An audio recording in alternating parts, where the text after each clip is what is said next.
Hmm.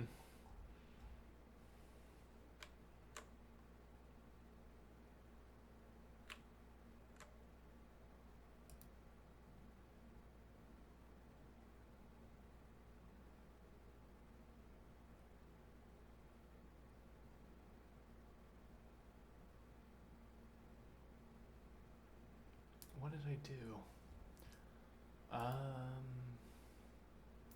Okay, I think the only change I've really made to this was not really a good change. No, that's not quite true. Yeah, we coded. Let's see.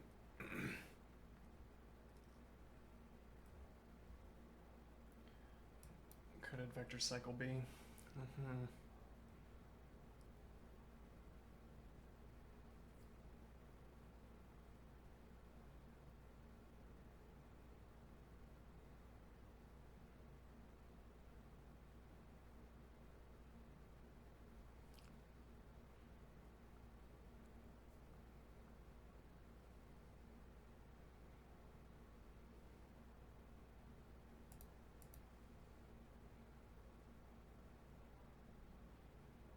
How am I getting an output of a position? That doesn't make any sense.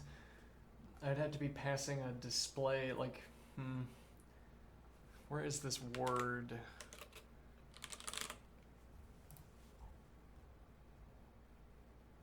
Display a position, okay. Display vector f.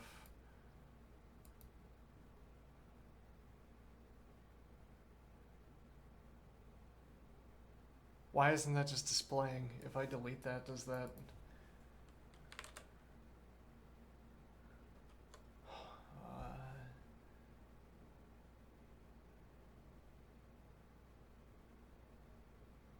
Oh, I guess we're supposed to... yes. It just looks... This call to vector shift looks strange. So I missed it. Alright.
I'm gonna bring this let definition back.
That's confusing.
guessing there's supposed to be a closed form solution for this, but maybe they won't make us find it.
Excuse me.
don't feel like I'm making much progress here.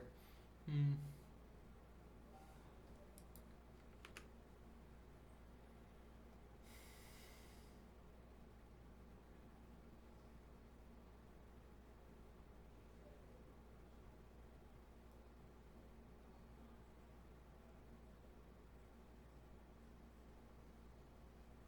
Oh, what camera am I on, by the way? Hmm.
Hold on.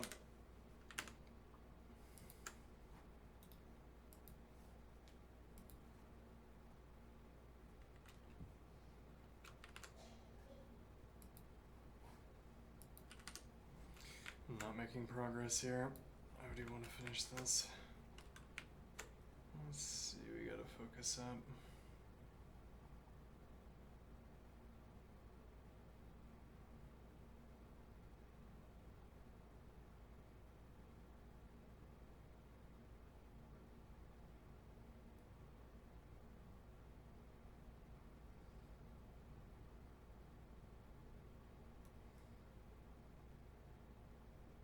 Actually, no, hold on.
This let definition is purely for naming.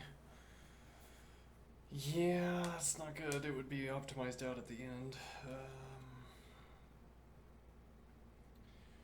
Let's see.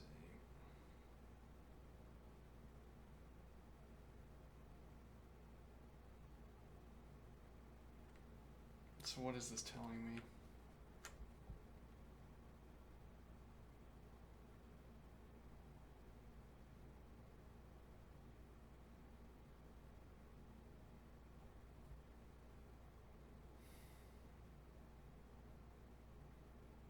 And why would I not immediately know? What is this B position? So if we're using it to ref, okay, so this should be 2 B position. Apparently. Okay.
This is not going well. No. Yeah, end of day coding, I guess I'd have to get used to it. It feels different from beginning to day coding. I'm not getting like anything done. Yeah, well, so this is raising the question, are we coding in such a way that it's impossible to understand, or is it just, I don't know, it's been so many hours, and I'm not used to doing any coding during this period of time.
Alright, I think we're gonna have to call it on this because we're just not doing anything.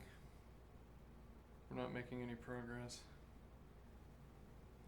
Which isn't necessarily bad.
we're probably gonna have to think this through from the beginning again, this idea. Which is not good if I can't figure it out, but I don't know, I'm kind of distracted. Unaccustomed to this kind of activity at this time of day.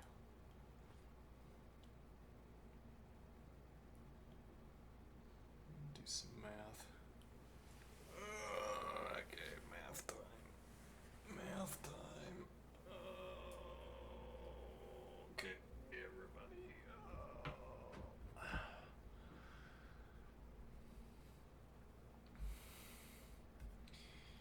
If something doesn't happen, if I try to apply effort and it doesn't pay off, I will go do something else. It's all good. It's all engagement. Okay.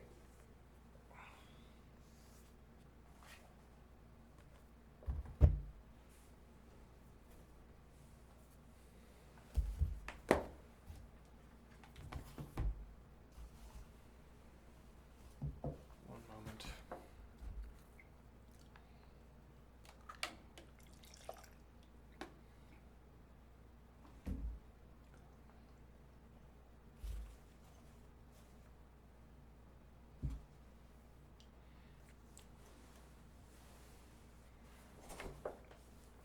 Okay. Alright, let's get the camera going.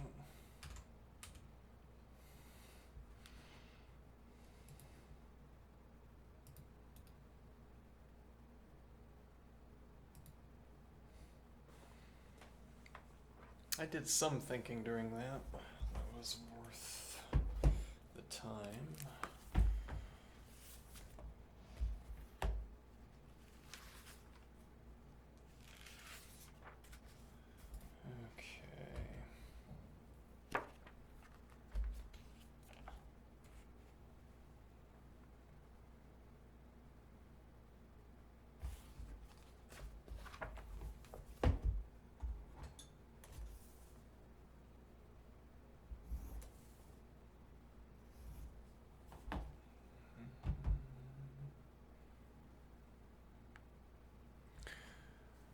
What did I make the stream title?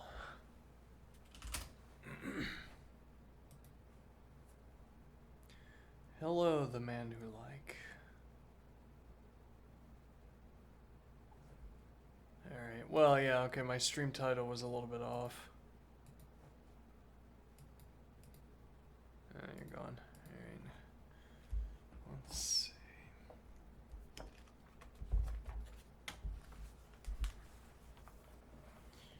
Cartesian product of sets.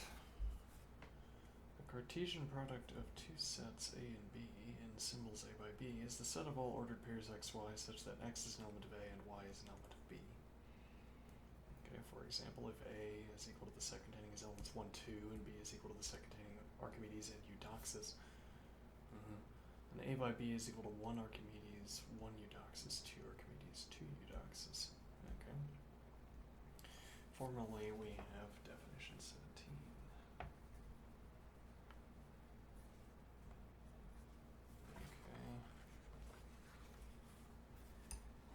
Okay. A by B is equal to the set containing its elements ordered pairs x, y, such that x is an element of A and y is an element of B. Okay. A is equal to the set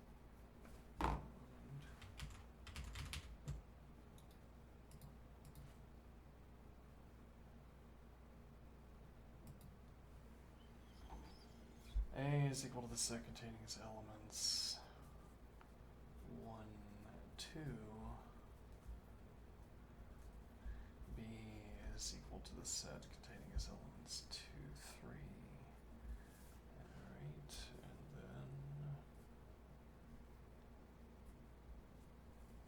and then the set containing as elements the ordered pairs x, y, such that x is an element of A and y is an element of B.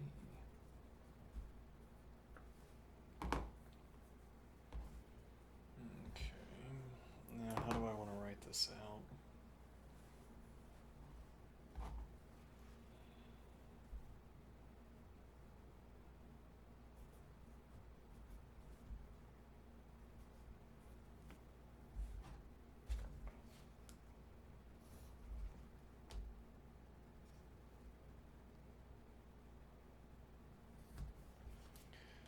Okay.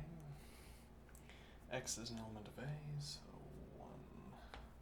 1, 2.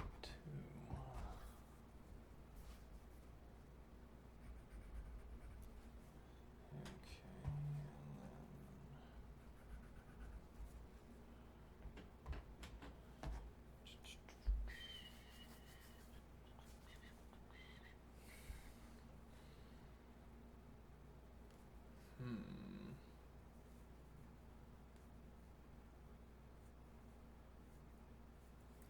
So actually, let's do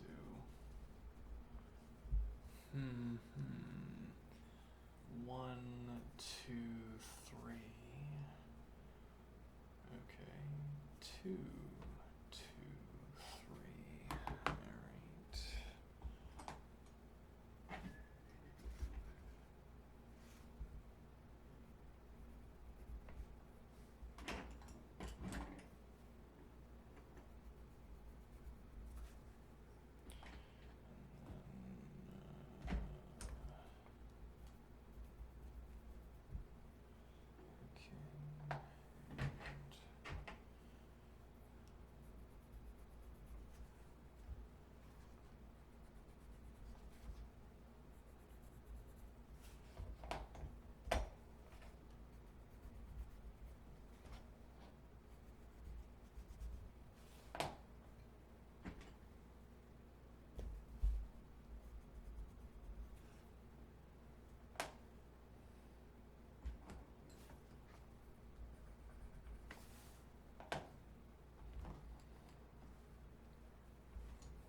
right.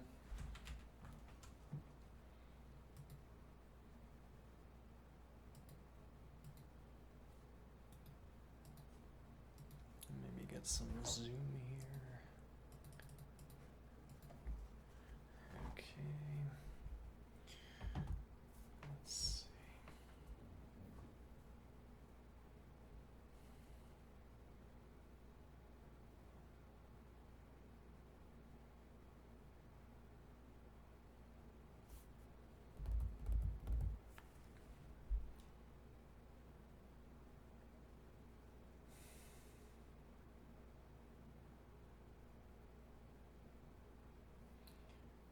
We could take this all the way into normal form and talk about this, the decomposition of the ordered pair.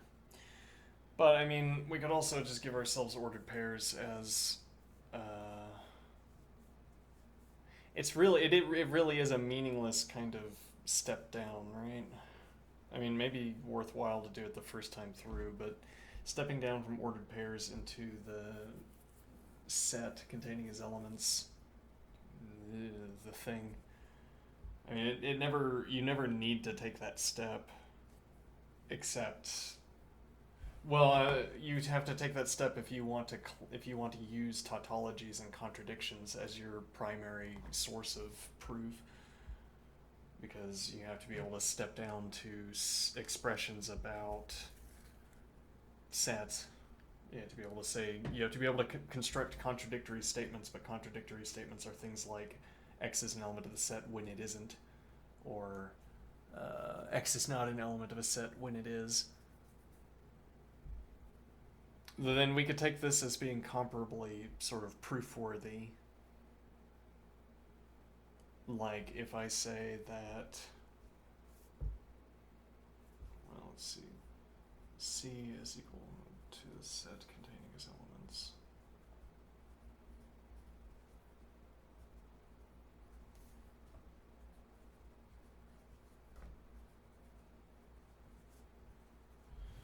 I said D is equal to, let's see.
So this would be the idea behind giving these statements the same weight as a contradiction.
So the idea is that if we don't want to go deeper than ordered pairs, because why would you? Then we need to be we need to know how to make these kinds of, how to end on these expressions, these kinds of expressions. So there exists an f such that f is an element of D, and not there exists an x and there exists a y such that f is equal to the ordered pair x, y, and x is an element of A and y is an element of B. Alright, and if we know how to say that, then that's the observation that there's an extra ordered pair that we didn't want. And then maybe the more commonly used to be to say there's an ordered pair we need that we don't have. E lacks this ordered pair 2, 3.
This is some kind of technical business I don't want to do today.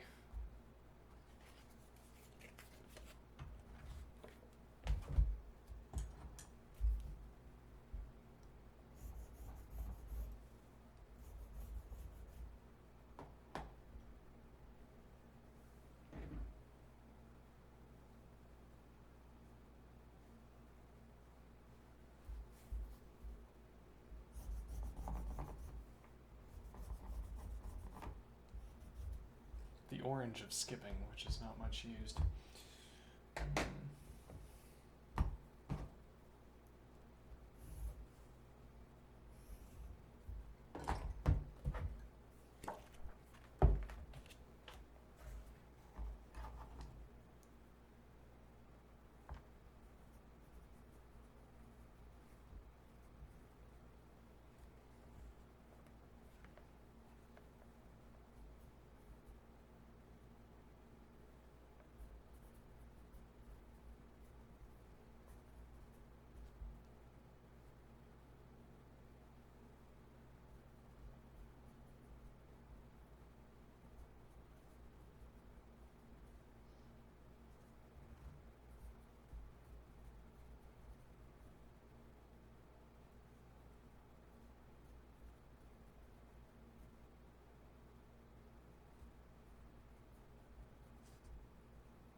It's just a direct substitution from the definition, so.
guess I'm wondering what we can do with the logic here, but this is confusing.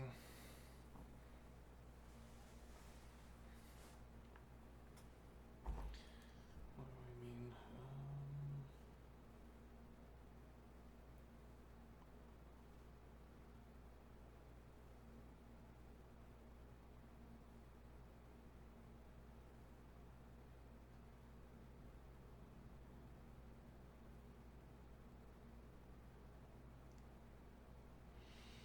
C, so we get this and expression, and C equals X of the order pair X, Y.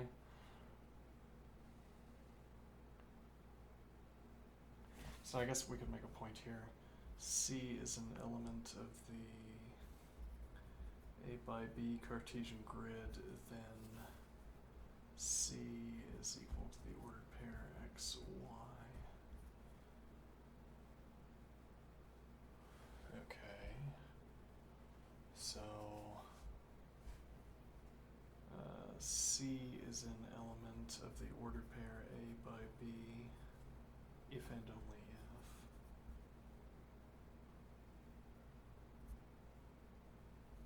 if C is an element of A by B and C is equal to the ordered pair X, Y.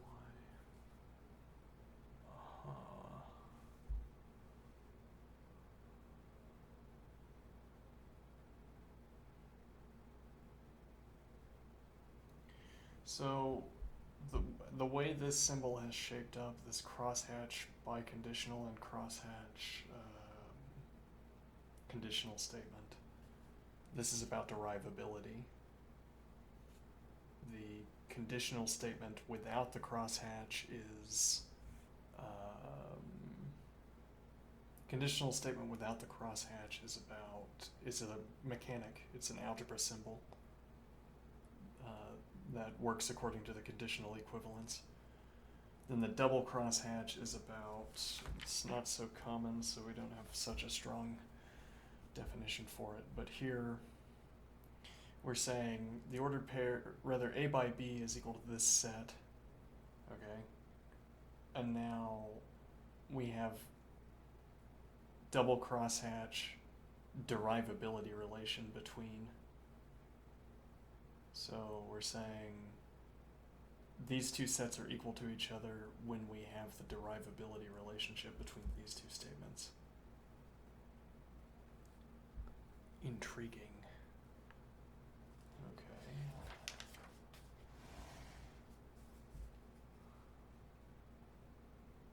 So now how is that working here? We're saying we can derive,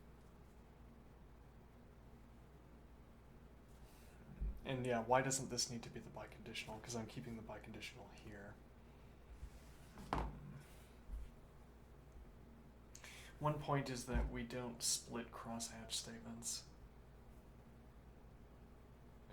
Whereas, since it's the conditional and the biconditional, we would otherwise do that. We would otherwise be willing to take the conditional equivalence, for instance, but we're not doing that with crosshatched conditional statements. And we'll see these in theorem statements. It's saying these are mutually derivable.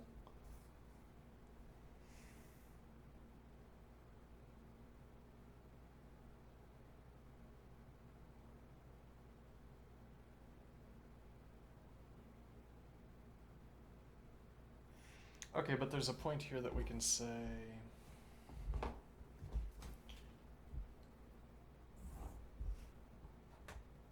so this would be statement A. Oh, which actually would be in this case. No, this is fine. Yeah. Alright, and then we have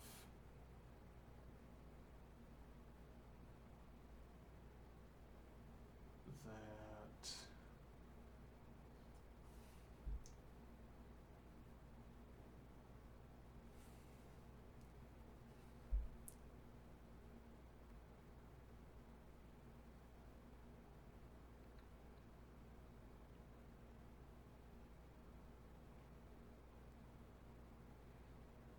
well, yeah, I mean, we can say if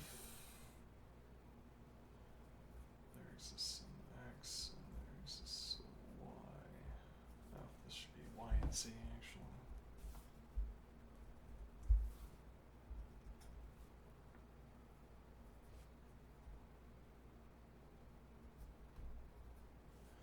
Exists a y and there exists a z such that y is an element of A and z is an element of B, and C is equal to the ordered pair x, y. Okay, then with the crosshatch, C is an element of A by B, and C is equal to ordered pair x, y, and y, z.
So I guess the point here is that if I say, let's see, what point am I trying to make here? If I say,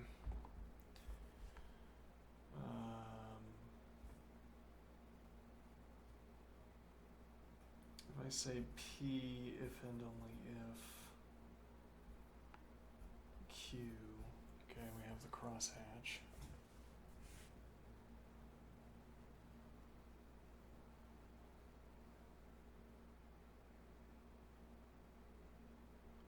Well, I mean, we can expand these, though. What do I mean here? So if I say P, then we know Q, and similarly, if I say Q, then we know P. Okay. And now what is the point?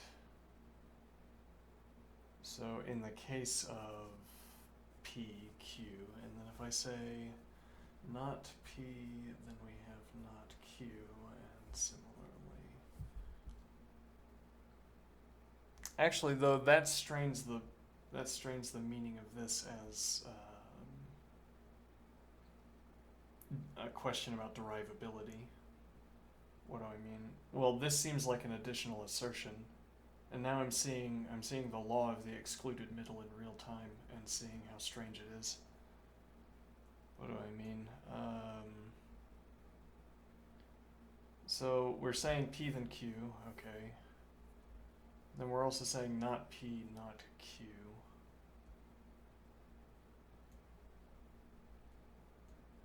Well, I mean, this is the biconditional. Yeah, well, it's the mutual derivability relationship. What point am I trying to make here?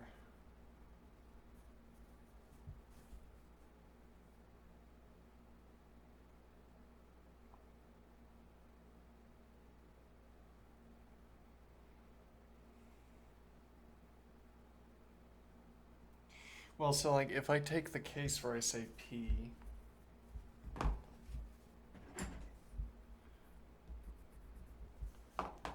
as opposed to not P, right? Then we can get Q. Well, so the question is, can I do, if P is true, then we get P and Q. So I am thinking if and only if P and Q. Well, if and only if Q. But then we would get Q and P in reverse. I don't know, this is a strange point. But it has something to do with saying that we want to get this and C is equal to the ordered pair xy out of this biconditional. Well, and we're saying, so suppose C is an element of A by B, then C is equal to the ordered pair xy. We're getting out of this and expression. Okay.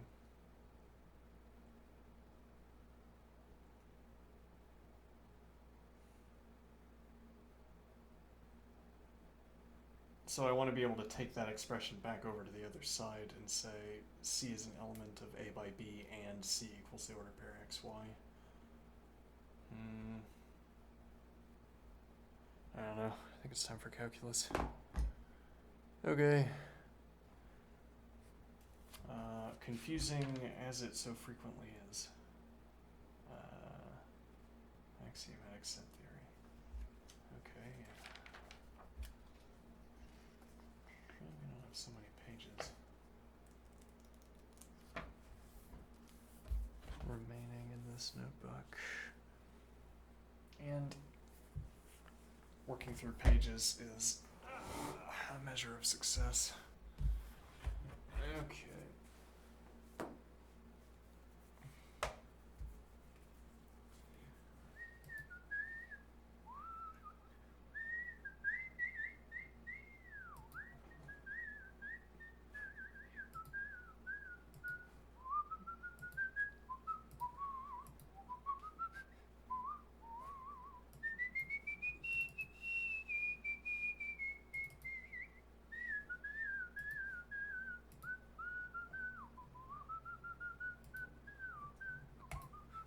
Alright, calculus. Okay, everyone, gather around. Calculus time, okay. Calculus time. Yes. Indeed. The number E, what about it? And how does this help me to understand topology and analysis? Oh, you'll find out. What are the places we will go? A special type of exponential function appears frequently in real-world applications. To describe it, consider the following example of exponential growth, which arises from compounding interest in a savings account. Suppose a person invests P dollars in a savings account with an annual interest rate R compounded annually. The amount of money after 1 year is A of 1 equals P plus R of P equals P times 1 plus R. Okay, that's the principal times the multiplied principal. Okay. Principal times 1 plus R is going to give us our percentage rate. Hold on, so we can chat up here. Okay. The amount of money after 2 years is A of 2 equals A of 1 plus R. A of 1 equals P. Ah, right, I remember what we did. Yes, I remember how we closed out yesterday's, or 2 days ago. Judiciously, I wrote out, I designed a system for telling myself whether a given value is supposed to be an operator or a operand or a constant. Okay. Now, so here we have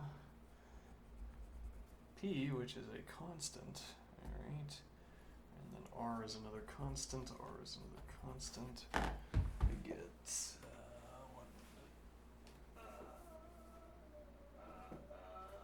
okay.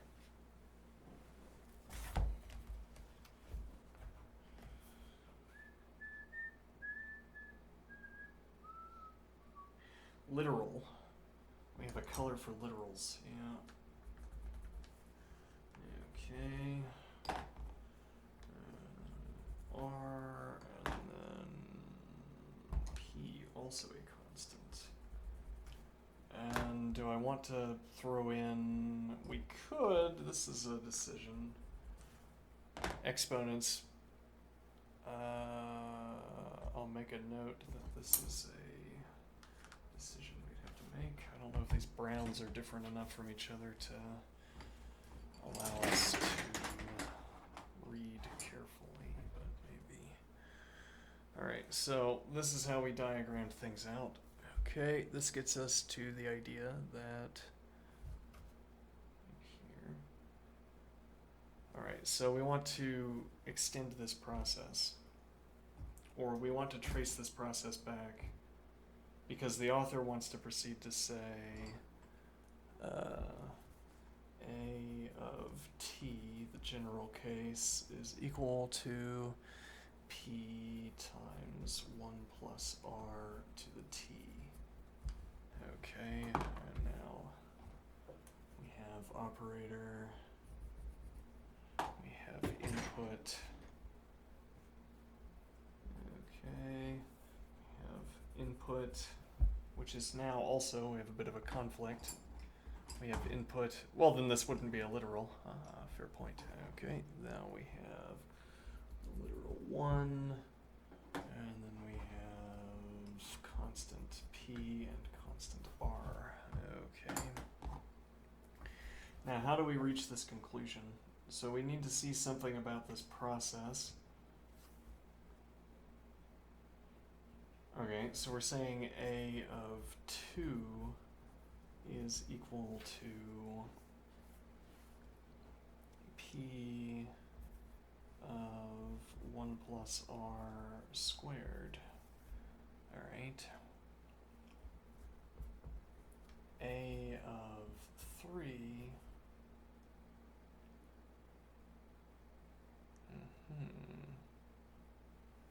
is equal to A of 2 times A of 2 plus R times A of 2, that should be bracket. A of 2, okay, which is equal to A of 2 times 1 plus R again. Alright, and now I will make note that this is an operator.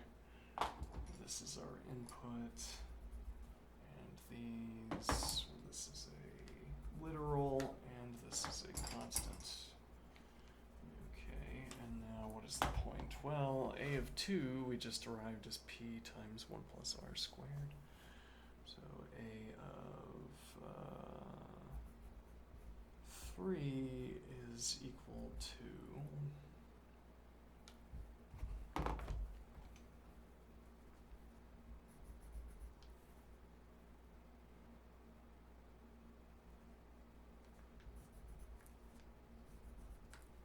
okay, that might be a little bit confusing.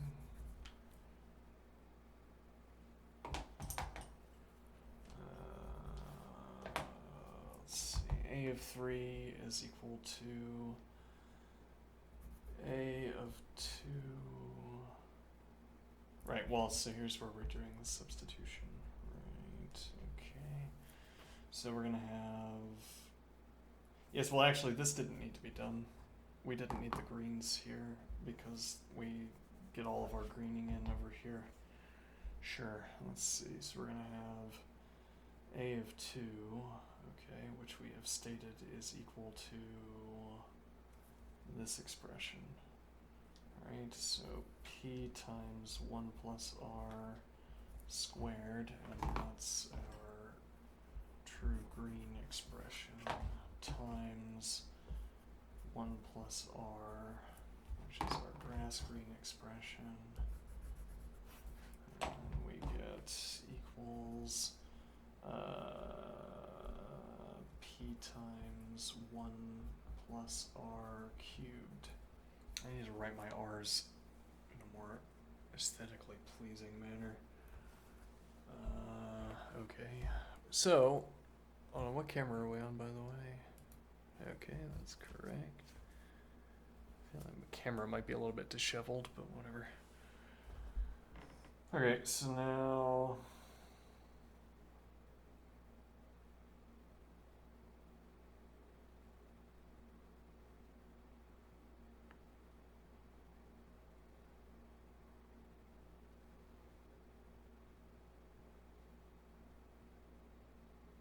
what is my point? Well, that's not proof. Well, I don't know what would constitute a proof, though. I mean, what we're wanting to point out here is that this process leaves us with the preceding term, a of n minus 1 times 1 plus r. And when we perform the substitution, a of n minus 1 is going to be p. Well, yeah, actually, so you could do an inductive proof here.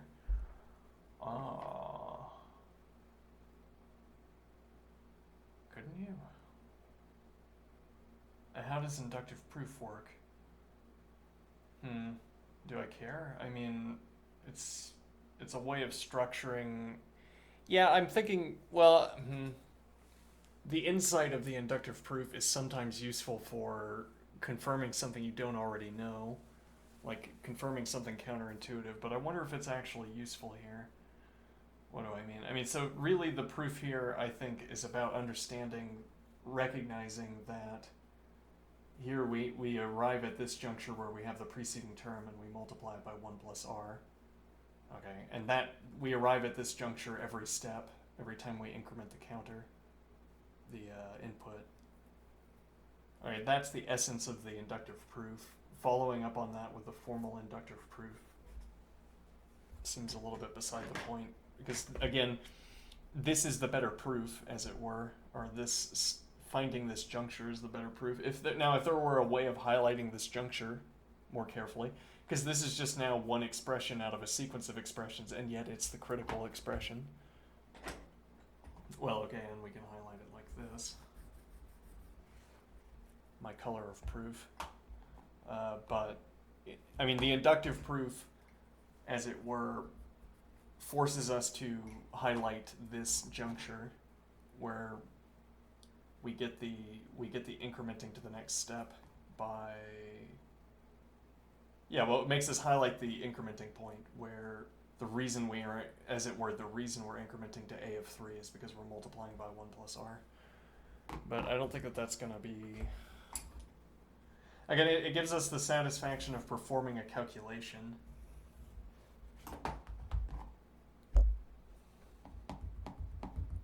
Where you perform a calculation, you follow the process, you get to the end of the process, and then you say, yes, indeed, that's what I expected.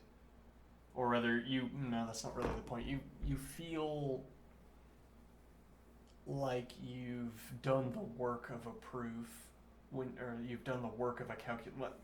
After you've completed a calculation, it feels like you've completed, like you've really solved a problem. It's like some kind of lingering association with schooling where you had to complete calculations. Okay, so you work through an algebra, you work through a polynomial expression, you get to the end, and now you have no doubt that your conclusion is correct, though that lack of doubt is like, it's like a reverberation of your education. Like, it's feeling certain that you would get the answer right if you handed it in on a test, as it were. So I don't know. Maybe I'm just making excuses not to relearn inductive proof. Let's see. If the money is compounded 2 times per year, the amount of money after half a year, a of 1/2. Ah, interesting. Yeah, though you'd have to compound 2 times a year, otherwise splitting to rationals doesn't make any sense. But okay, you could also, and that's interesting. It's interesting that what makes sense of this sequence of expressions is this text up here. Like as it were, whether these inputs make sense depends on whether we permit compounding 2 times per year in this case. So similarly, we could put in 1/3, but only under the condition where we replace this 2 with 3. If the money is compounded 2 times per year, the amount of money after half a year is a of 1/2. So it's useful that the calculation continues to work in the other direction. Interesting that it continues to work in the other direction.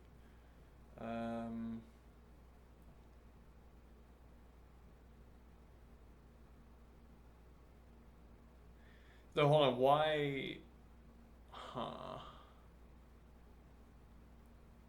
Why would it be r over 2? Well, I mean, I know why in practice it would be r over 2. You're halving the rate because you're compounding at the halfway point.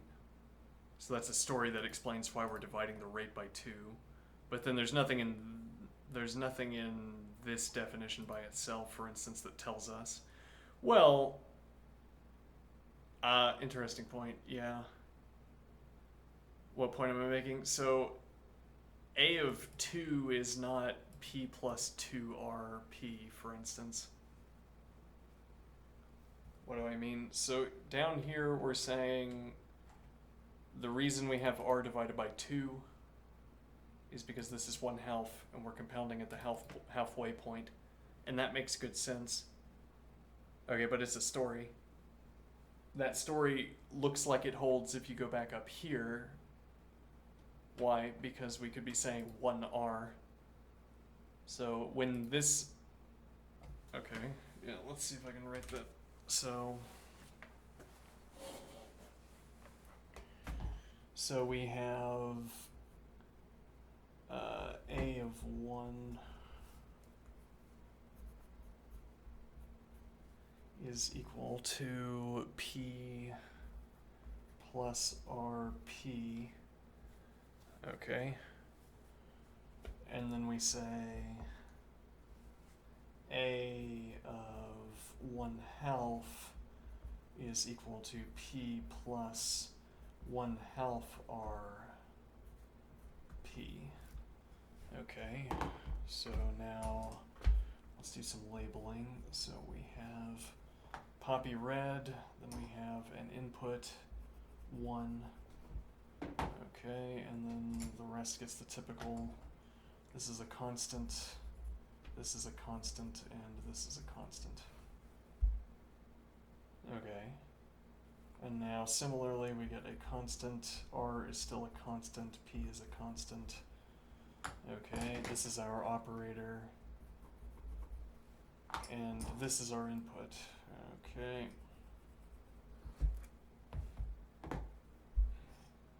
Now what is the point? Well, but now we're saying this is our input. Or else where are we getting the 1/2 from? Okay, and then we go on to say, well, but... So that actually means that a of 1 is equal to p plus 1r times p. Ah, interesting. Input 1, input value here to fit in line with the...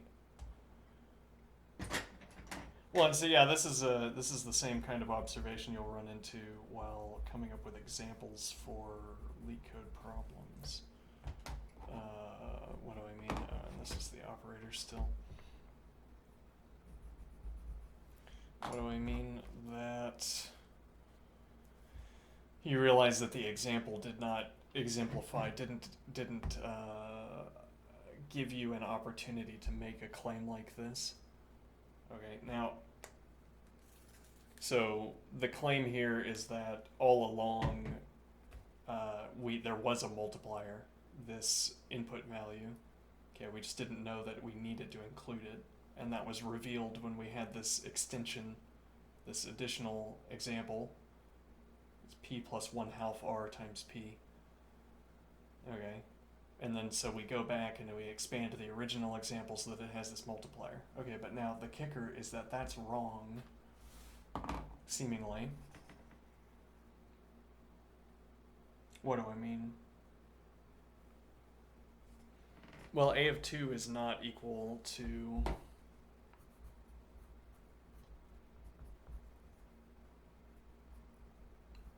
p plus 2rp.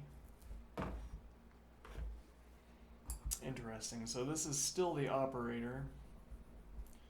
This is still the input. Okay, this is also the input. And then we have constants sprinkled throughout. Okay, and to reiterate, the point we're making here is that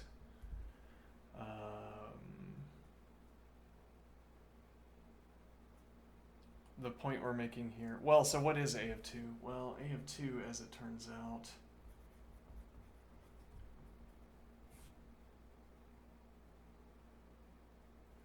is equal to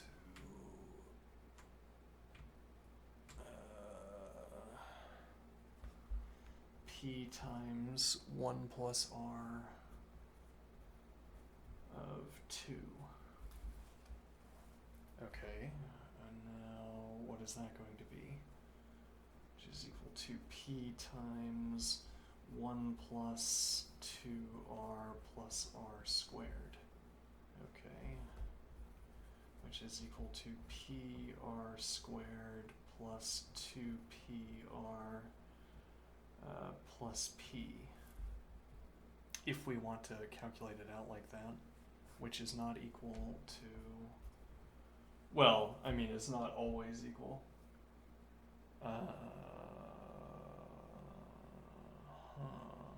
Yeah, okay, so I guess we want,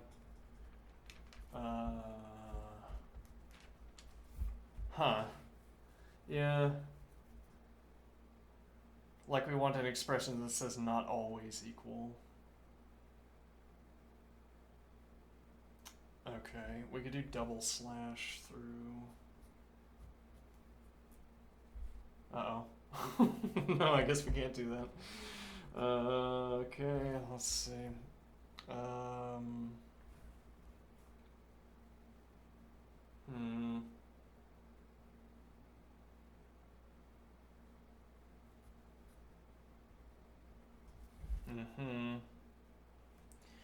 Dot over and dot below. So dot above only means stands in some relation to, and dot above and below means not always. Okay, not always equal to p plus 2rp. Okay. Could be that we find out it's never equal. I guess that's a possibility. This would be 2pr.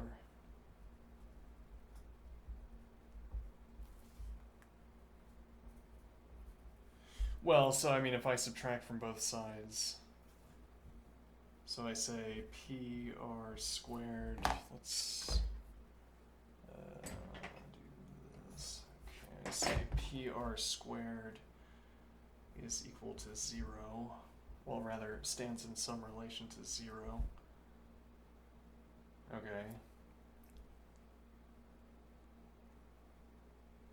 Which is not such a useful observation, I guess.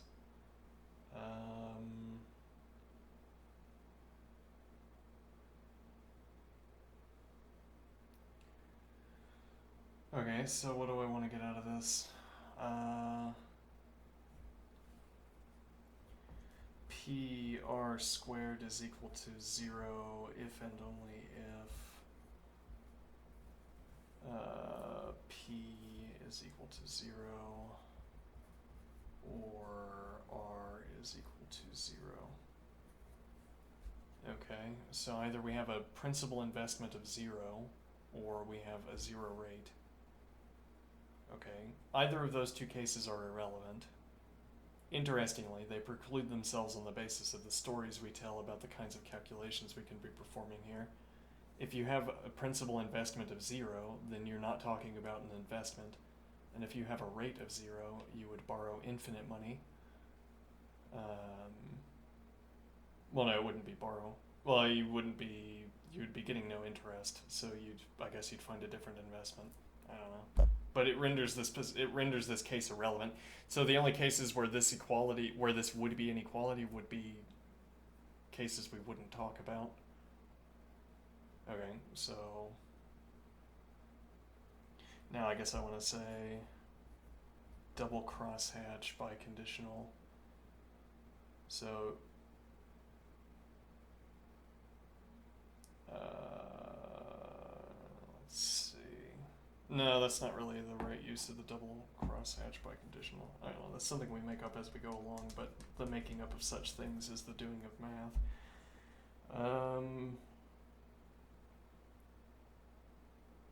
And now this means derivability. Well, actually, that is derivable, yeah. So it's more like I want to say, all right, I want a double crosshatch, and I'm going to give this color.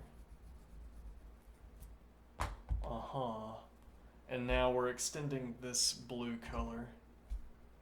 Okay, originally this blue color we used in axiomatic set theory, and it was a way of indicating that what we were talking about was a metamathematic observation.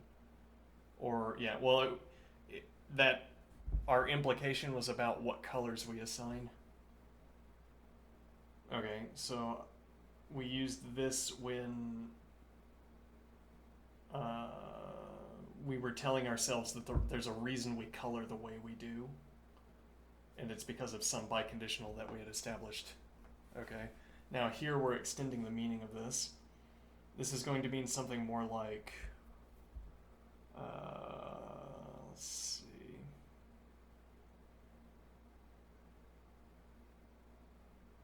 Well, so we're wanting to extend this to make the observation that this case is irrelevant. Okay, so this is some kind of meta point that we're making here. Yeah, though it could prove useful down the road. So the point is that we were trying to extend this pattern. Okay, when we extended this pattern, that equals not equal sign is something's up with that. So we're saying a of 2 is not equal to p plus 2rp. Now technically that is, in a way, that's a meaningless statement. There exists a value of p, and there exists a value of r. There exist the or combinations here of the values for p and r such that this equality obtains. Okay, but what we'd want to say is that in any relevant case, these two are not equal to each other.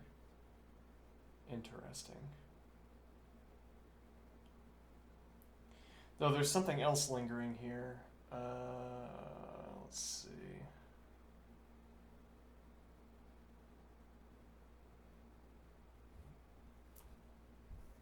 Also, I'm not sure what I want to put on the other side of this expression. Maybe a of 2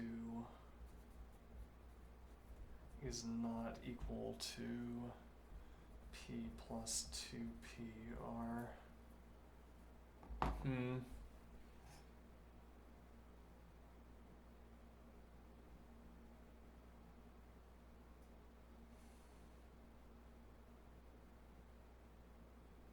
Okay. Well, so a of 2, now we want to be able to say that a of 2 is defined to be this. Well, so maybe more to the point, we've shown this. Okay.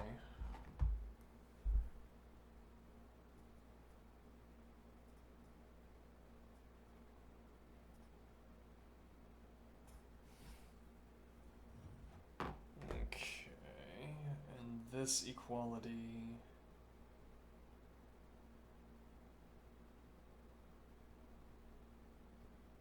Yeah, I'm running out of imagination for what colors we should use.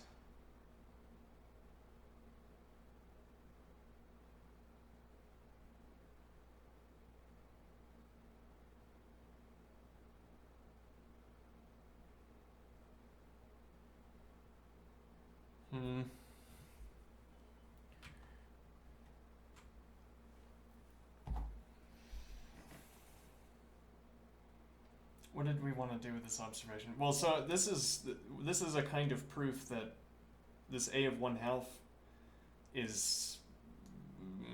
It's not clear why that makes sense.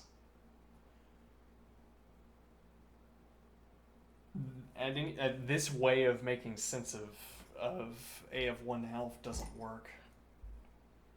You'd have to have some other way of making sense of why a of 1/2 is equal to p plus 1/2 r times p. Like, you'd have to reframe this.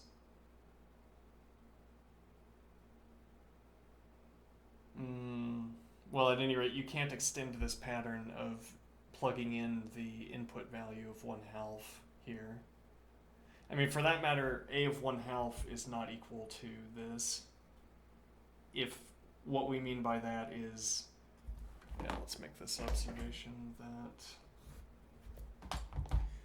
a of 1/2, if we keep this designation, is equal to p times 1 plus r to the 1/2. Okay.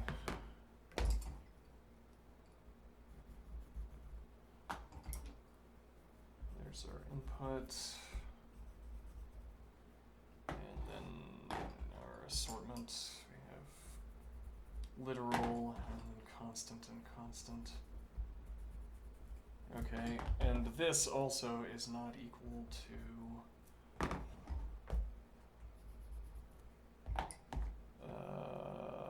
p plus 1/2 r p. Now, though, it's not as strict in this case. What do I mean? It's not as strict in this case. So let's take. Well, so this is p times root 1 plus r. Okay. A of 1/2 is equal to p times the square root of 1 plus r. Okay. Now, we don't have a good way of simplifying that, though we could plot. We could plot this. We could give p a constant value and r a constant value. R would have to be a variable value, right? Or we could do both. We could give either the independent status.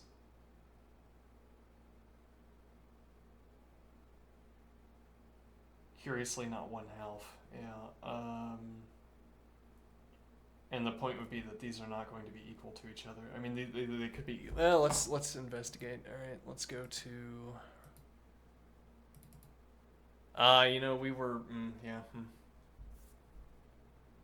We might have started up too much again, but once we get our time back from World Chess Championship,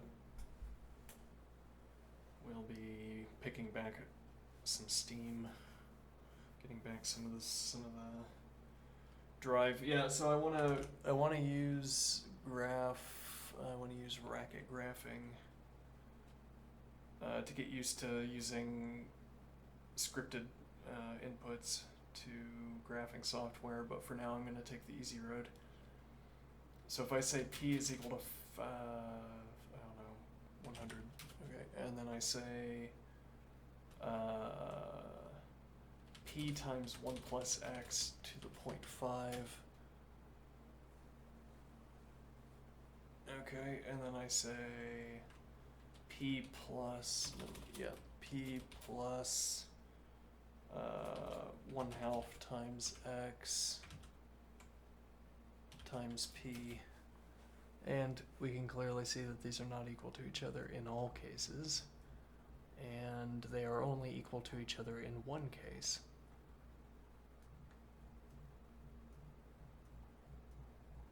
After which they diverge in value and never meet again. Okay. And what does that tell me? That this equality does not obtain either. Okay. So something funny is going on here with this operator, because it's not it's really not functioning like an operator. It's not like a f of x function operator. It's like a colloquial operator.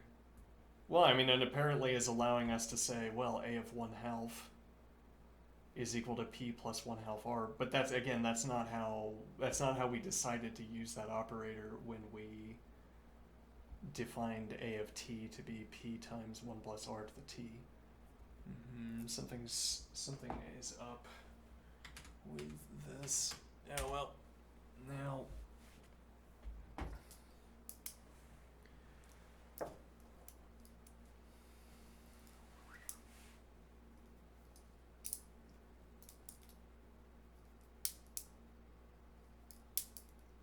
This is perhaps instilling in the student an appreciation for the.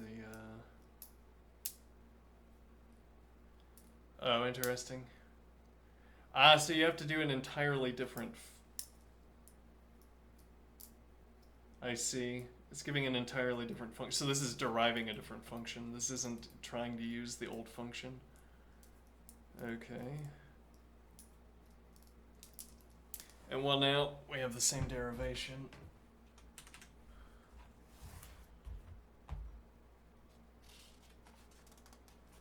Okay, the same kind of derivation anyway. So we have a of 1/2 is equal to p plus r divided by 2p, which is equal to p times 1 plus r divided by 2. Okay, then what?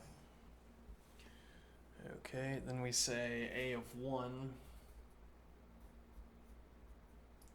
is equal to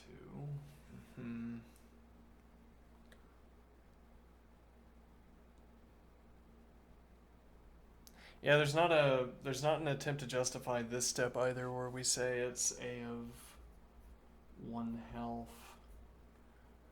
plus r divided by 2 times a of 1/2. There isn't an attempt to justify this, by which I mean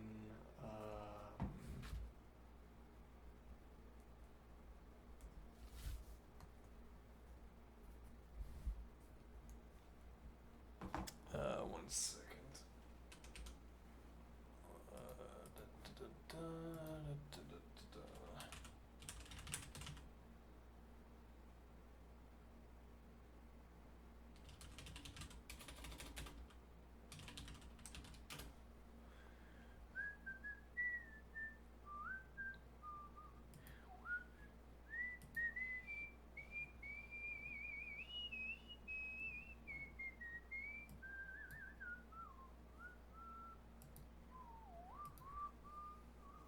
All right.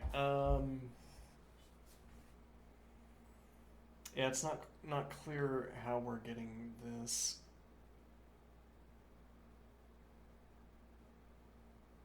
What is justifying the step of replacing p with the preceding value? But okay, I'll accept it. Now, what are we doing with this? Let's see, is equal to a times a of 1/2 times 1 plus r divided by 2. Okay, our handwriting has taken a hit, I think. Let's see.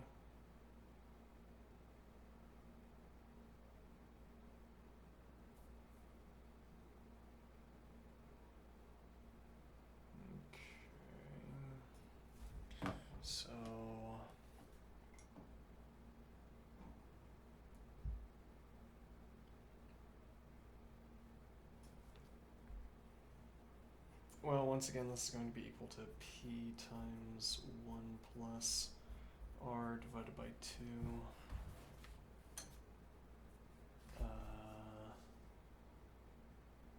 And then times 1, no, 1 plus.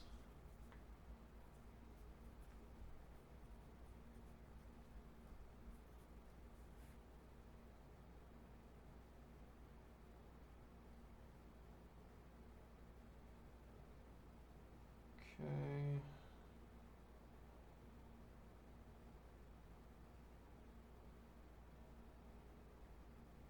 Which is equal to P times 1 plus R divided by 2 squared. Okay. Fine. Which gives us 2t. Okay, that makes sense. So A of t is equal to P times 1 plus R divided by 2 times, or rather raised to the 2t. Okay. Fair enough. Alright. More generally, if the money is compounded in times per year, the amount of money in the account after t years is given by the function. Yeah, well, so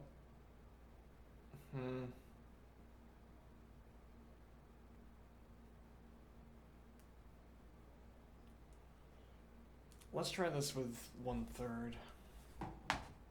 Alright, this could really feels like it's missing some color. Yeah. A of 1/3 is equal to P plus R divided by 3 times P, which is equal to P times 1 plus R divided by 3. Okay, and then I say A of, well, so here, this is similarly, let's see, so we have our first step here, and then our second step is poppy red. Okay. Now, I will break the suspense immediately. We have to take the intermediate step of doing 2/3. Okay, and that becomes our poppy red step. And this too is akin to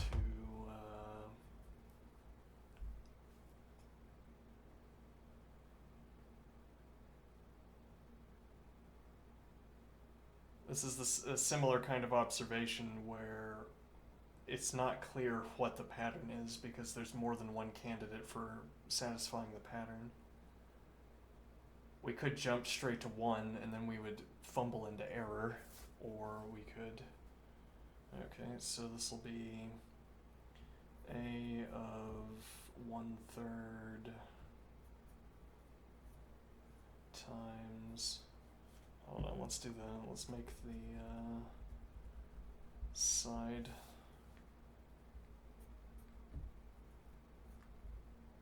and we could also do brackets. A of 1/3 is equal to, or rather, A of 2/3 is equal to A of 1/3 times 1 plus R divided by 3. Okay, this though follows the same pattern, which says that we have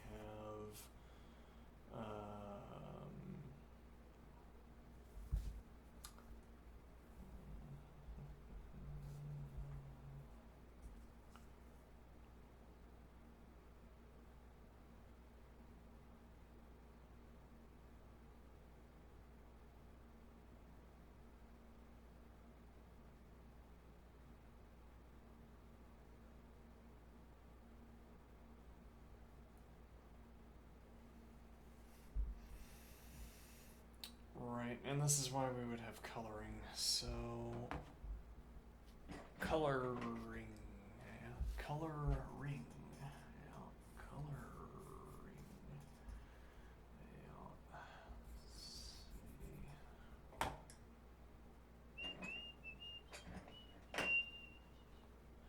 These kinds of matters of process.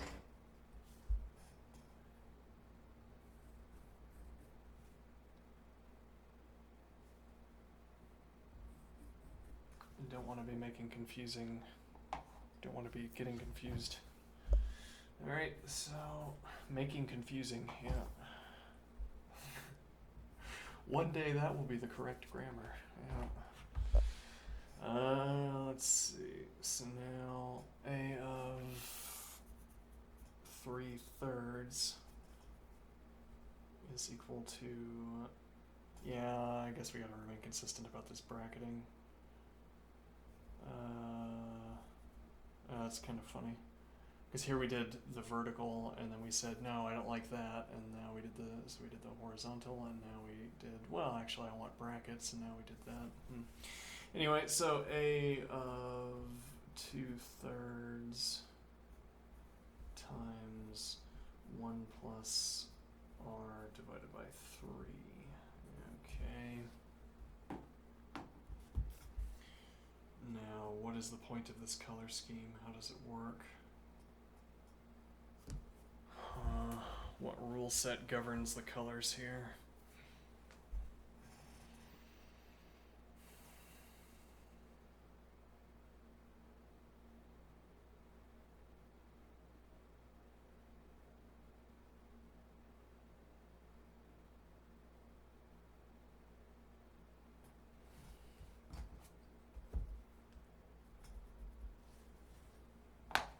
Mm-hmm.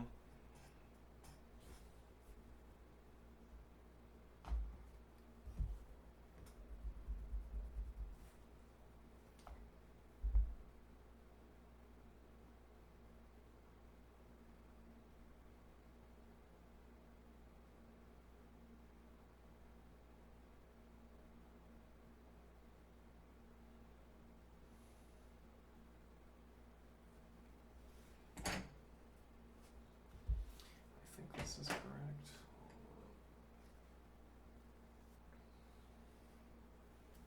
Ugh. Clump of dust. Okay, let's see.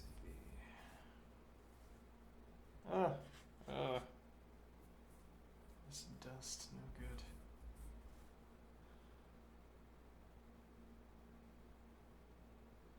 Is that the color scheming that we want?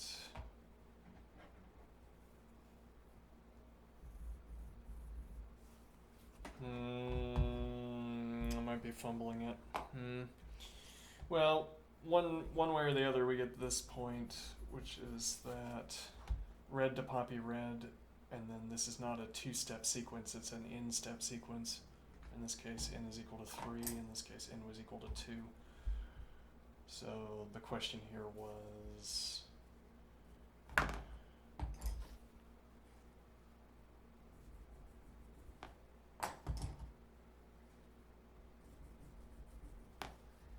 red poppy red, or...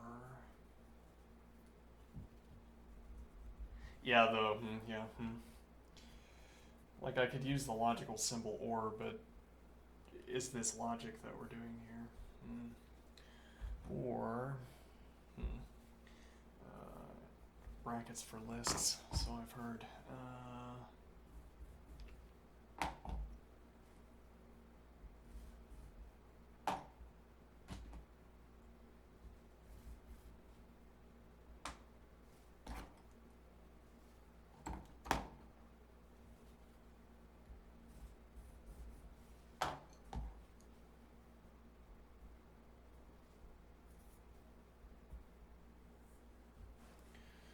Okay, let's see.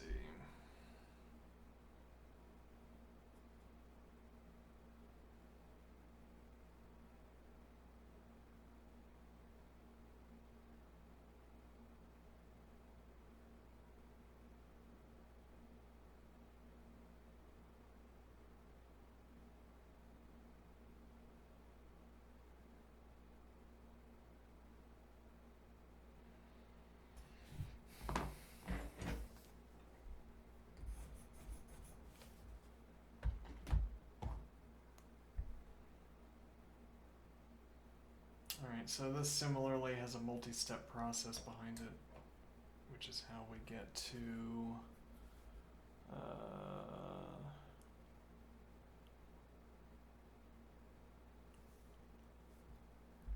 me see here.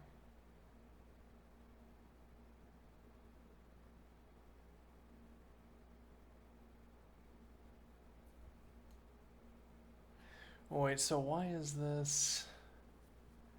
More generally, if the money is compounded n times per year, the amount of money in the account after t years is given by this function, r over n to the n times t.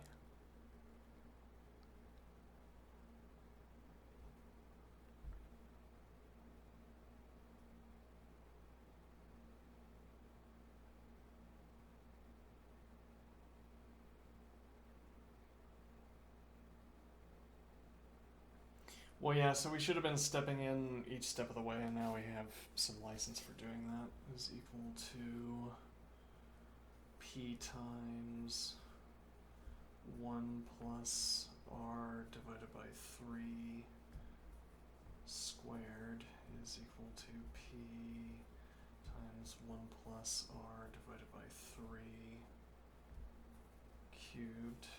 Okay.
Now, so when we say a of t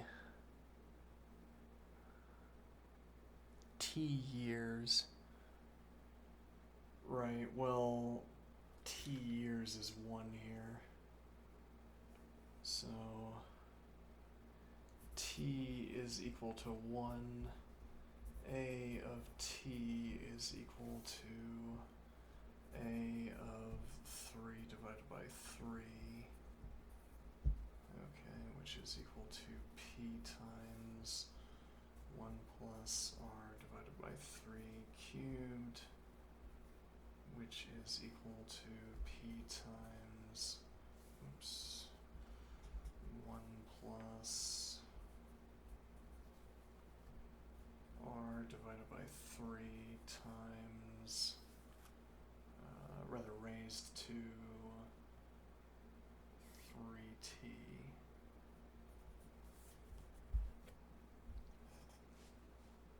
Yeah, so it's interesting. We want some kind of gesture that says this is 3 as we've derived, and then it's actually 3t where t is equal to 1.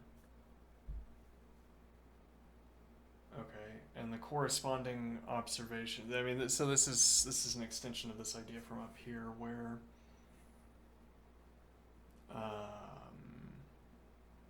how do I know that this is 3t where t is equal to 1 and not simply 3? Okay, so how do I know that this is going to increase to 4 when we do 1/4? Well, we could test that, but actually this is the point of an inductive proof, right? But I want to say again, the back here when we were talking about the inductive proof, the point of the inductive proof is to highlight this juncture. It's to really center the view, center the focus on this, where stepping through the function performs the incrementing process for you. Okay, now I don't think we would have to do an inductive proof, but we would have to figure out a way of highlighting this in the same way that an inductive proof highlights it. I don't really have any problem against inductive proofs, so I'm not saying that we need to avoid them, but if we want to avoid them because we don't want to relearn the format of the inductive proof, then we would need a comparable way of highlighting such a juncture where questions like this are decided. Because again, this 3 could be 3, or it could be 3t, where t is equal to 1.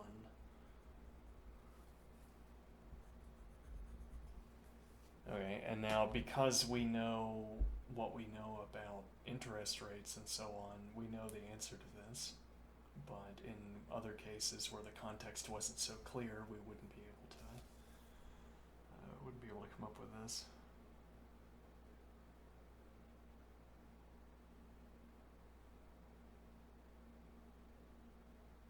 Okay. Now what is the point? Well, let's do a of 1 divided by 4.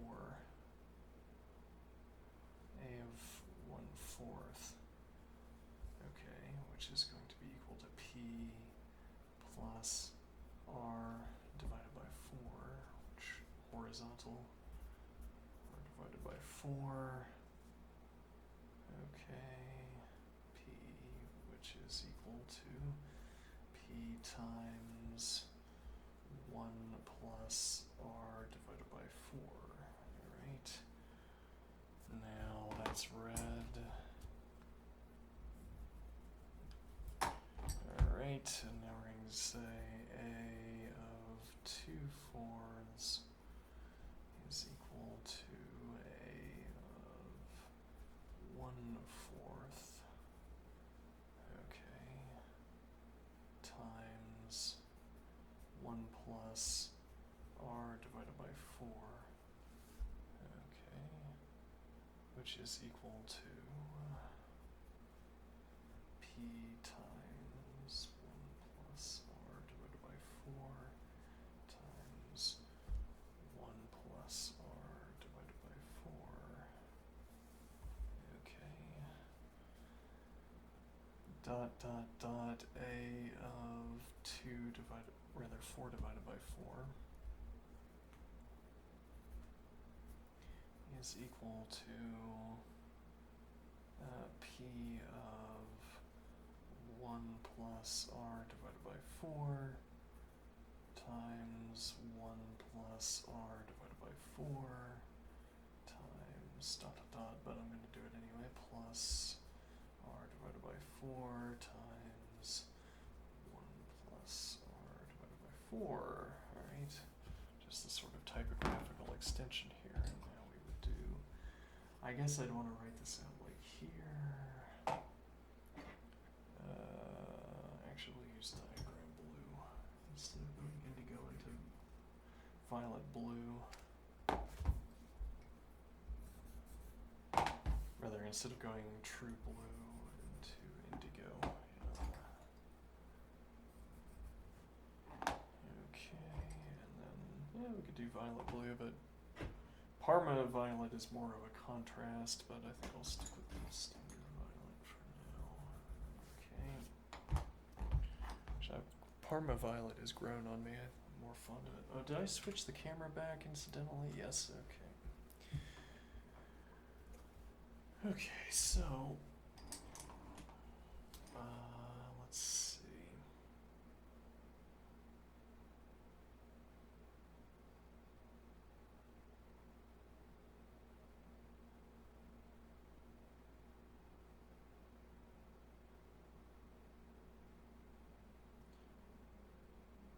Now what?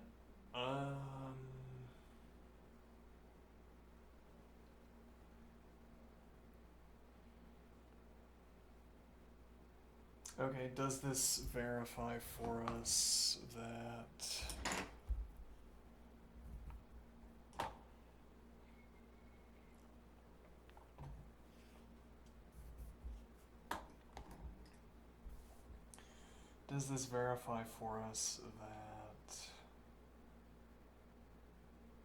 right, so we want want to say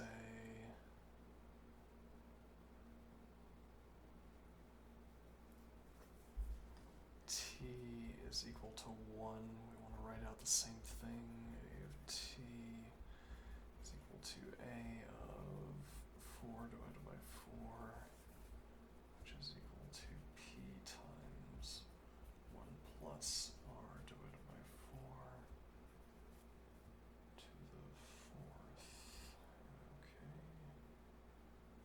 Which is equal to p bracket 1 plus r divided by 4 to the 4t. Okay, now, but once again, what is it that's justifying this step?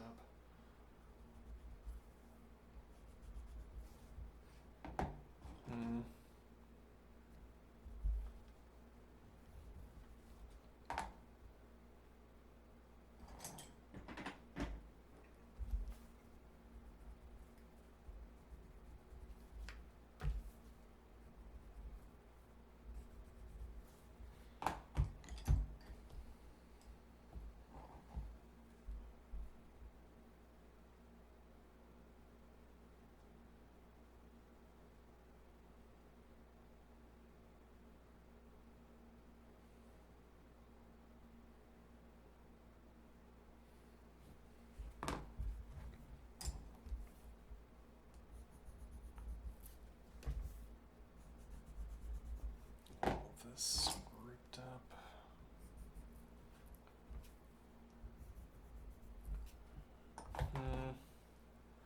Unclear what justifies that step.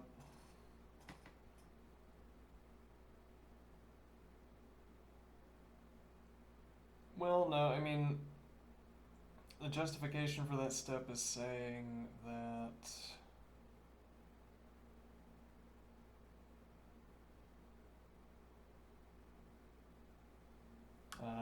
let's see, so we're saying t is in years. Yeah.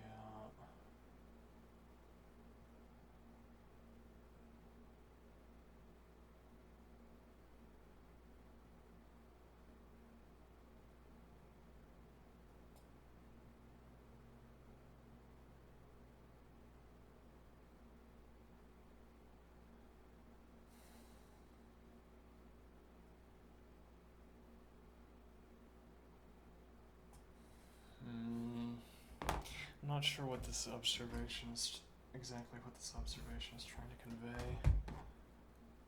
I see something going on here, but not quite what the point is.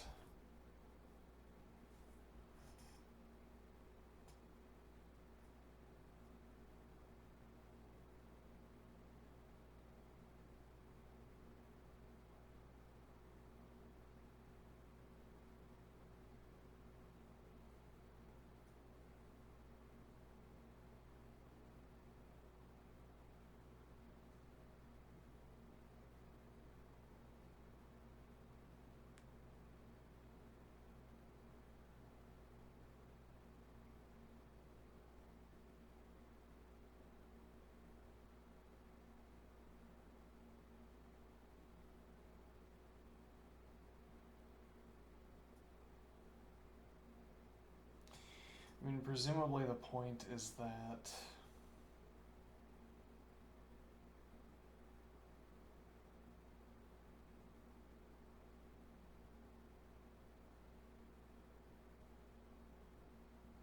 right, okay, so if we did this instead. Okay, we take a of 1/4 is equal to p times 1 plus r divided by 4 to the t, let's see. Right, well it would be 4 times 1 divided by 4. Okay, which is where we get our input.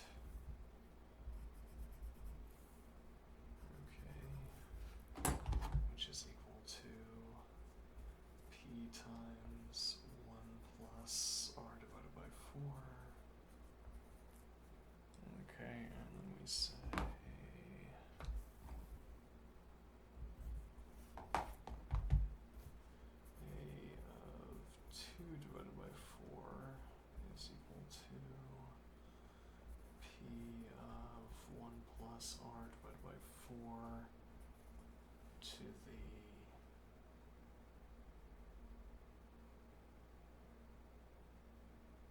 Alright, this is not the best way of doing this.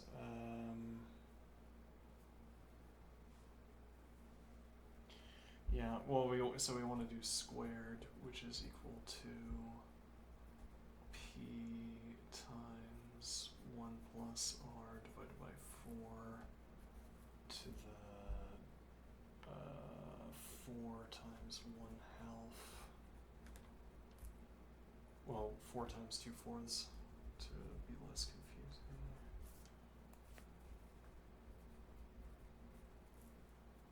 Okay, which is also now input.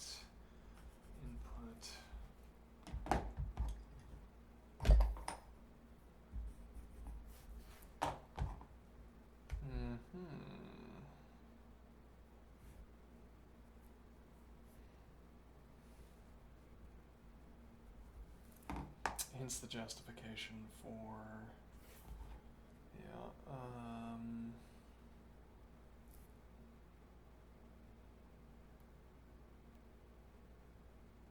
well, and maybe the generalization you'd want to make is that A of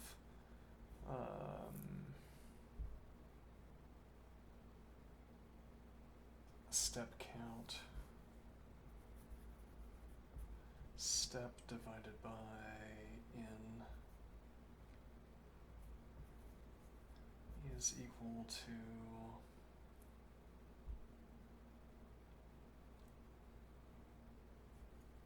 p times 1 plus r divided by n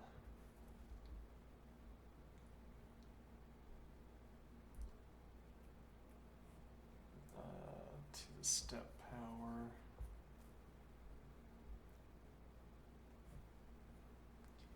which is equal to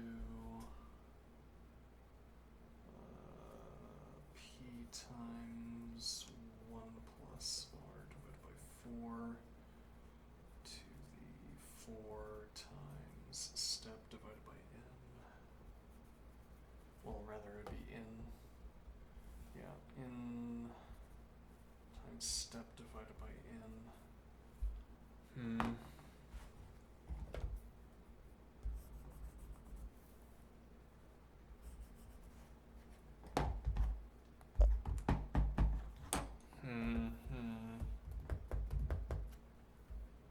Maybe.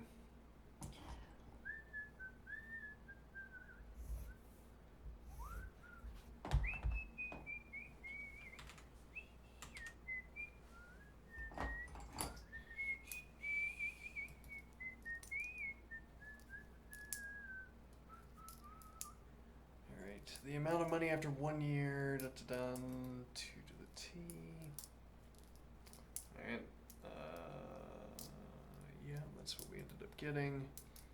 More generally, if the money is compounded n times per year, yep, there we go. What happens as n tends towards infinity? What happens as n tends towards infinity? To answer this question, we let m equal n divided by r. Yeah, so grammatically speaking, I think we need to think about this as like a let definition. We've gotten a bit confused by this in the past, in preceding sessions. M equals n divided by r, alright? A let definition. Now what? 1 plus r divided by n to the nt equals 1 plus 1 divided by m to the mrt. Okay. What does that mean? Okay, so we're saying 1 plus r divided by n to the to the nt. Okay, and then we say semicolon t is equal to, m is equal to n divided by r. Oops. M is equal to n divided by r. Alright.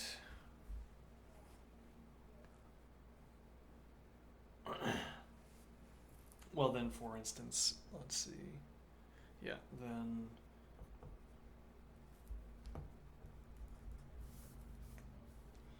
if and only if derivable n equals rm. Okay, and then if we perform that substitution, then we have I'm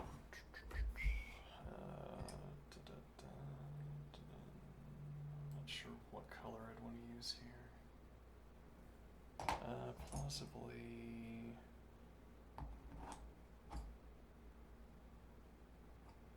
Well, actually, we could say like case.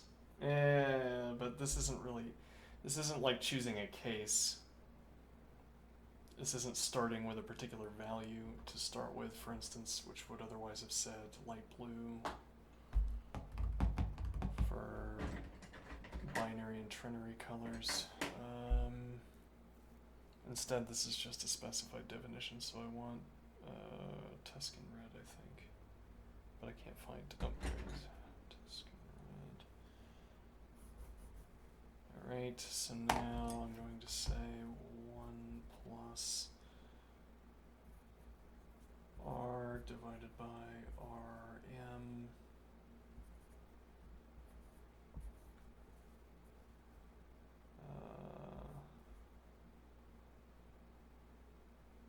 RMT. Alright, where we have RM here, which is equal to 1 plus 1 divided by m to the RMT.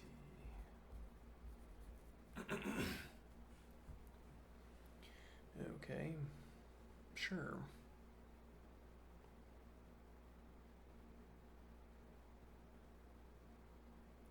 And to answer this question, what happens as n tends towards infinity?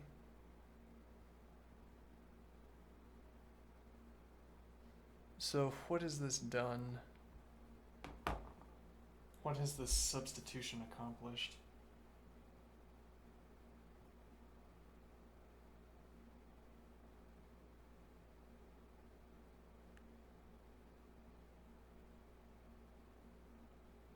It hasn't, for instance, eliminated R. No, but it has shifted where the R is, interestingly. I mean, here we have an R inside of the exponent, and here we have an R or rather inside the brackets, and here we have an R inside the exponent. Okay, but isn't that illusory? I mean, we have that m is equal to n divided by R. Yeah. What has this done?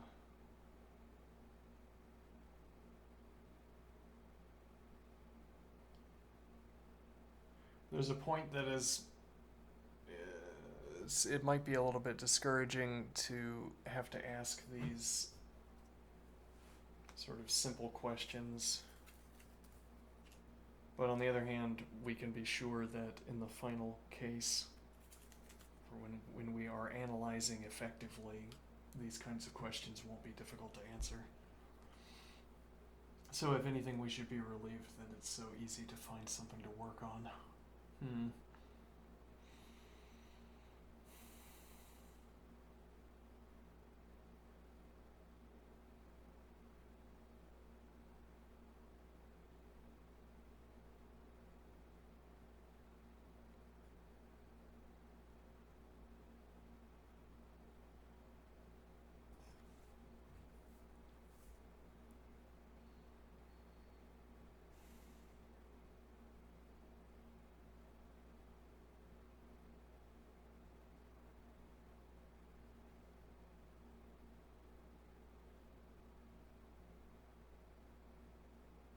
We need to get faster at learning.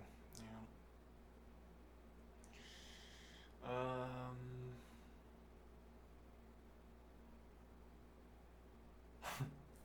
I can feel the press of time.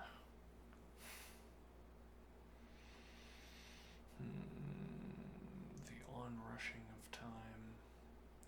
Why does this help us to understand? Why does performing this substitution help us to understand this function?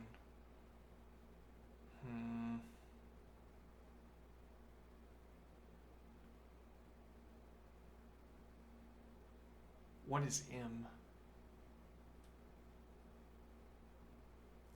N divided by r, okay, where n is the number of compounding periods per... Huh. Why would we care about the number of... Why would we want to perform this?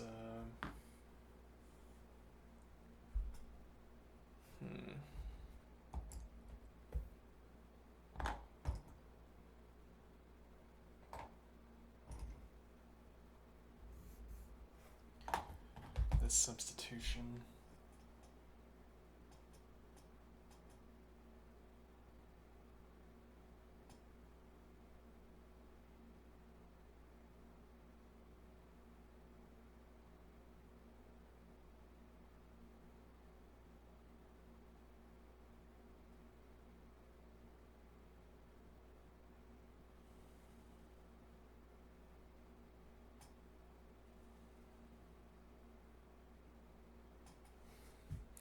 Let's look at the table in the book.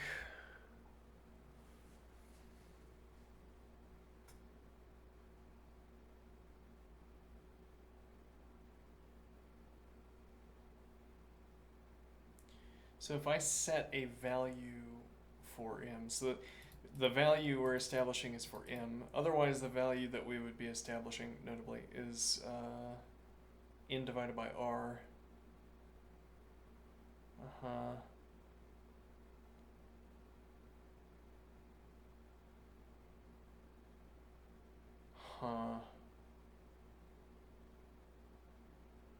This,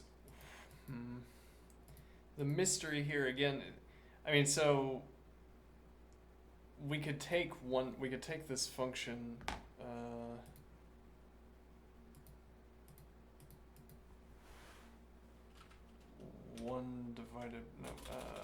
let's see.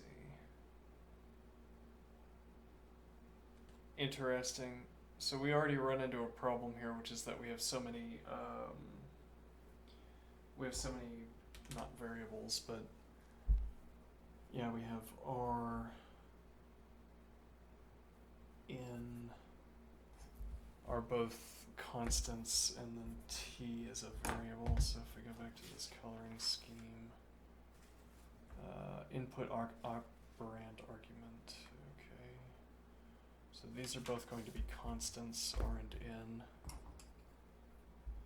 Now both of those constants conveniently get combined. Okay, and then this is our, t is our input. Okay. And now what is the idea?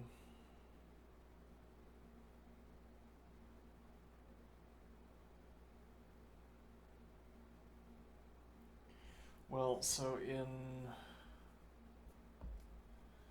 1 plus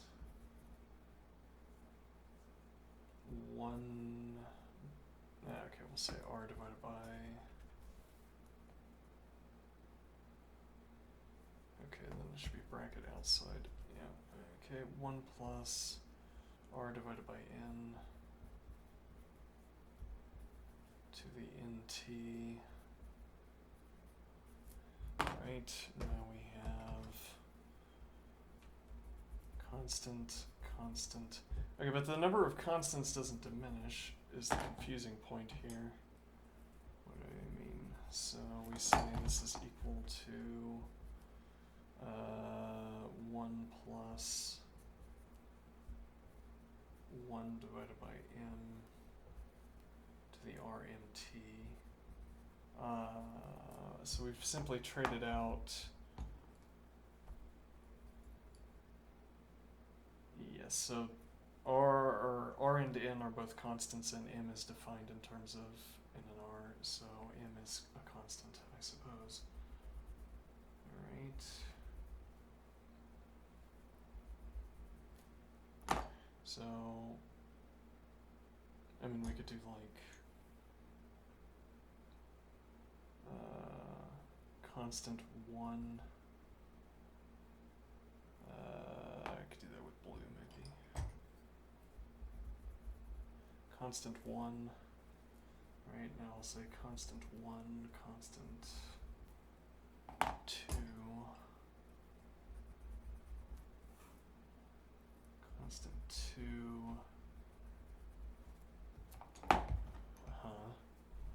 So subbing in m has not reduced the number of constants.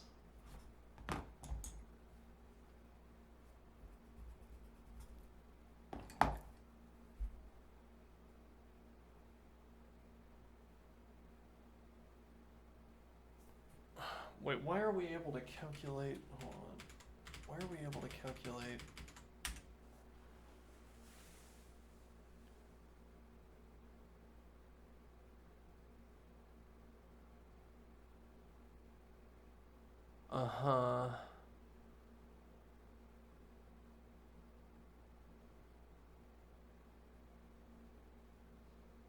So why are we here calculating 1 plus 1 divided by m to the m? How did we take that step from this equality?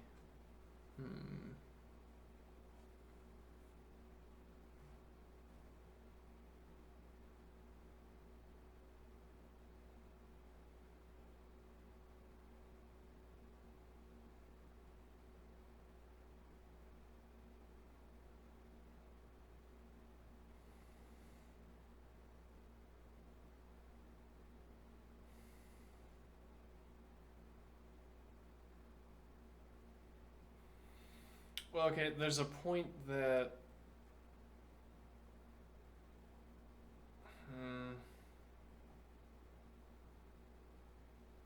m is n divided by r.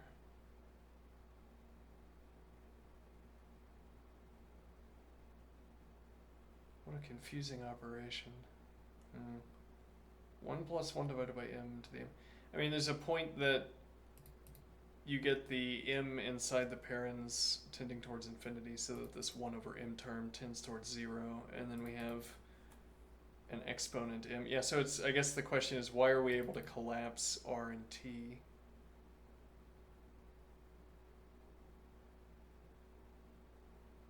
I don't know, this is strange. Does the author comment on this?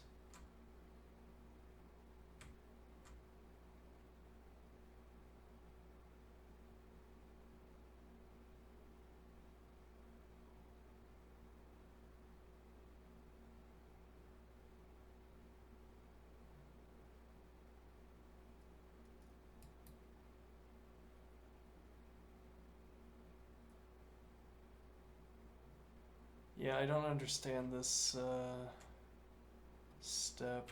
So what time is it? Yeah, we don't have much time to figure it out either.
Confusing. And yet I feel like we've encountered the derivation of e before without being confused. Strange.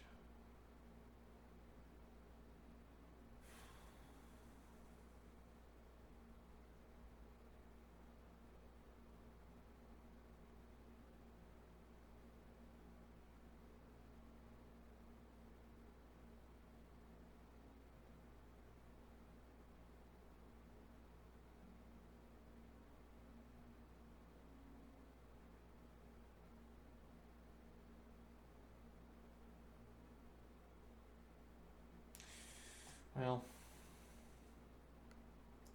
it will keep until tomorrow. Okay. I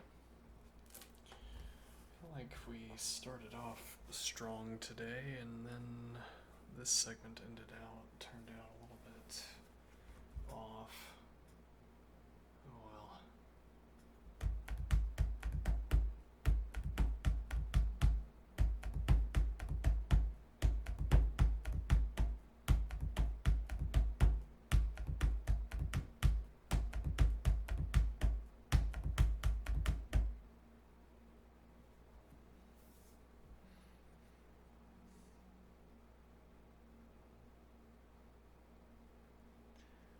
I see what I want out of life, and I see that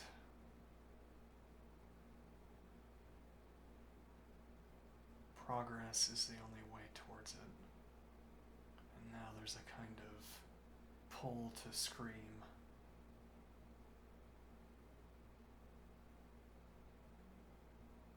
What do I mean? A kind of pull to scream, to want something.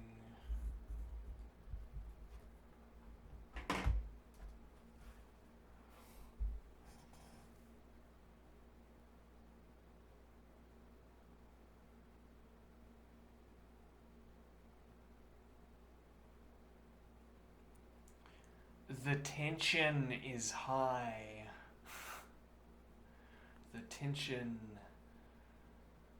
How quickly can we move through the requisite material? What will have transpired in the intervening time?